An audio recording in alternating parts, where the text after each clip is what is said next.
아니 왜 이렇게 웃기냐? 그렇게까지 뚫어지게 안 보고 있었는데. 안녕하세요, 김범석 수의사입니다. 오늘은 제 친구와 함께인데요. 제 친구에 대해서 먼저 간략히 말씀을 드리면 주주와 토리 두 마리 고양이와 함께 살고 있고 전직 검사이면서 현직 판사인 정현욱 판사님을 소개해드리겠습니다. 안녕하세요. 방금 소개받은 정현욱 판사입니다. 친구 부탁으로 보호자분들이 알면 좋을 만한 법률 상식이나 사례들을 소개해드리기 위해서 나왔습니다. 현직 판사가 지금 현재 수사나 재판이 진행 중인 사건에 대해서 이야기하는 것은 다소 적절하지가 않은 측면이 있어서 오늘은 확정된 사건이나 좀 널리 알려진 그런 사건 위주로 설명을 해드리겠습니다.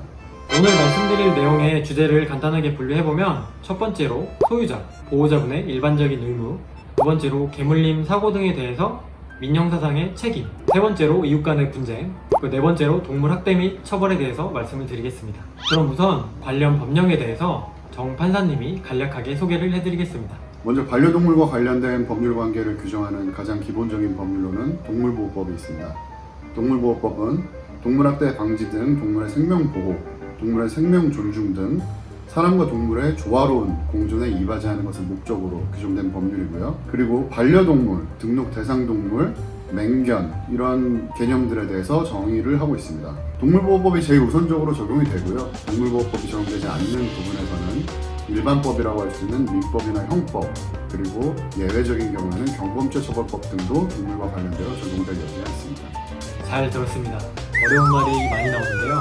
그럼 이제 첫 번째로 반려동물 소유자, 보호자분의 일반적인 의무에 대해서 먼저 말씀을 드려보겠습니다. 제가 저번에 동물 등록 파트에서 동물 등록과 인식표, 안전조치 등에 대한 의무에 대해서 간략하게 말씀드린 적이 있는데 오늘은 법조인 정 판사님을 통해서 다시 한번 들어보겠습니다. 먼저 등록 대상 동물, 기본적으로 반려견이라고 생각하시면 됩니다. 그 소유자는 소유권을 취득하거나 또는 등록 사유가 발생한 지 30일 이내에 시장, 군수, 구청장에게 등록을 해야 합니다. 등록 사유의 발생은 2개월령 이상의 강아지가 등록 대상이 되기 때문에 강아지가 2개월이 되고 나서 30일 이내에 등록을 하셔야 됩니다. 또 반려견을 잃어버리거나 소유자가 변경되거나 주소가 바뀌는 경우, 전화번호가 바뀌는 경우 이런 일정한 사유가 발생했을 때에는 마찬가지로 시군구청장에게 변경 신고를 하실 의무가 있습니다. 강아지를 데리고 외출을 하실 때에는 목줄이나 가슴줄 또는 캔넬 등의 안전조치를 해야 되고요. 가슴줄은 2m 이내여야 한다는 규정도 있습니다. 당연히 배설물은 즉시 수거를 하셔야 되고 외출할 때 마찬가지로 인식표도 착용을 하셔야 합니다. 다만 3개월령 미만의 어린 강아지는 견주가 직접 안아서 데리고 나가는 것으로 목줄이나 가슴줄을 대체할 수도 있습니다. 근데 혹시 그럼 이러한 조치들을 안전조치를 제대로 취하지 않았을 때 보호자, 소유자가 받는 불이익이 있을까요? 앞서 말씀드렸던 등록이나 변경 신고를 이행하지 않거나 안전조치 의무를 이행하지 않는 경우에는 동물보호법에 따라서 과태료에 처해질 수 있습니다. 과태료랑 벌금의 차이가 뭐예요? 벌금이랑 과태료는 기본적으로 돈을 내야 된다는 것은 똑같은데요. 벌금은 형벌입니다. 형사 책임을 지는 것이고 소위 말하는 전과자가 됩니다. 벌금 전과가 남게 되고요. 과태료는 형벌은 아니고 행정처분입니다. 따라서 시군구청에 돈을 납부를 하면 해결되는 것이고 뭐 전과가 남거나 그런 것은 아닙니다. 동물보호법에 보면 유기 관련된 부분도 있던데 동물을 유기하게 되면 어떻게 되는 걸까요? 동물을 유기해서는 안 된다는 금지 규정이 있습니다. 동물 유기는 단순한 비윤리적이고 부도덕한 행위에 그치는 것이 아니라 명백한 범죄로 규정되어 있는 것인데요. 일반적인 동물을 유기한 경우에는 300만 원 이하의 벌금에 처해지고 맹견을 유기한 경우에는 2년 이하의 징역이나 2천만 원 이하의 벌금에 처해지게 됩니다. 또 최근 언론 보도된 사례들이 좀 있듯이 만약 내가 유기한 동물로 인해서 사고가 발생한 경우에는 금이나 미인 형사상 책임을 추궁당할 우려도 있습니다. 유기 유실 동물을 포획하여 판매하거나 죽이는 행위, 그런 목적으로 포획하는 행위, 유기 유실 동물임을 알면서 알선 구매하는 행위도 처벌하고 있습니다. 이는 유기 유실 동물도 보호의 대상이지 거래의 대상이 아니라는 점을 분명히 하고 있는 규정입니다. 네, 잘 들었습니다. 여기 지금 말씀하신 내용 중에 맹견이 나오는데 요새 사회적으로 맹견 관련된 이슈가 많죠.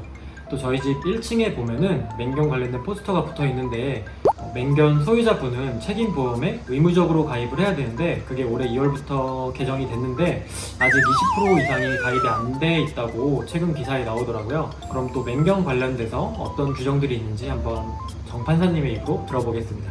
동물보호법은 일반적인 견종 또 다른 동물들과 맹견을 구별해서 규정을 두고 있습니다.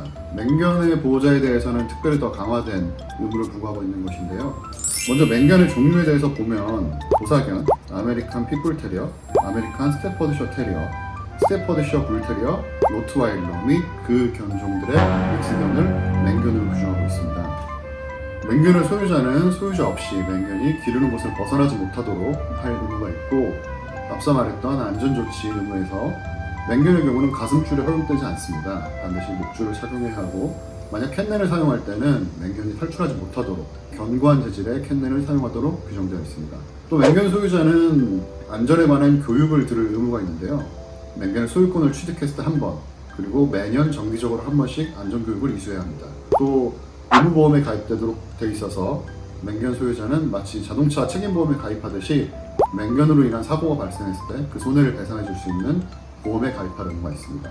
맹견이 출입해서는 안 되는 구역이 정해져 있는데요. 어린이집이나 유치원, 초등학교에는 맹견이 출입해서는 안 됩니다. 만약 맹견 소유자가 이런 조치들을 취하지 않고 의무를 위반했을 때에는 과태료 처분을 받을 수도 있습니다. 네, 잘 들었습니다. 말씀해주신 내용 중에 맹견 소유자분의 의무 중에서도 교육 부분이 나오는데, 저는 이 교육 부분이 굉장히 중요하다고 생각하는 게, 보호자분들이 어떻게 하냐에 따라서 아이들이 굉장히 많이 좌우되거든요.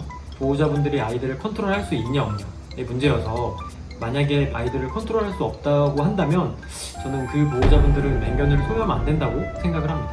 멋있는 거 지가려고 그러네? 제가 검사로 재직 중일 때 그래